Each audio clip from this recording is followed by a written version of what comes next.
Le président de la République, son Premier ministre, a joué un rôle beaucoup plus actif dans la campagne des élections européennes du 9 juin. Dans une interview accordée à la Tribune Dimanche et la Provence le dimanche 5 mai, Emmanuel Macron a insisté, il souhaite que Gabriel Attal s'investisse au maximum dans cette échéance.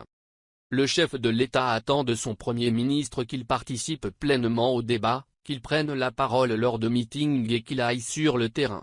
C'est ce que je lui ai demandé, a-t-il précisé. Déjà la semaine précédente, en privé, il avait encouragé Gabriel Attal à s'impliquer davantage, l'invitant même, selon un proche, à accepter un face-à-face avec Jordan Bardella, le candidat du Rassemblement national. Emmanuel Macron ne remet l'engagement de son Premier ministre. Il a tenu à rappeler qu'Attal s'était investi sur tous les chantiers confiés par l'exécutif. Il est à l'action, au combat, avec les qualités que je lui connais et pour lesquelles je l'ai choisi, a-t-il affirmé. Cette demande d'implication accrue survient alors que la campagne entre dans sa dernière ligne droite.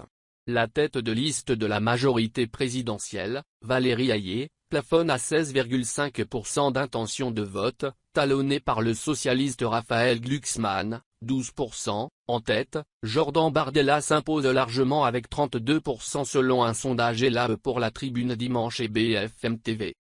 Pour Emmanuel Macron, ce succès du RN ne tient pas à la solidité d'un programme, mais à une stratégie d'adaptation. Il ne gouverne pas et ne propose rien. Ils suivent l'air du temps et les sondages, critique-t-il, rappelant que le parti a successivement changé de position sur l'euro, oscillant entre un discours de sortie ou de maintien. Agréger les colères, ce n'est pas offrir une vision ni un projet, a-t-il encore dénoncé.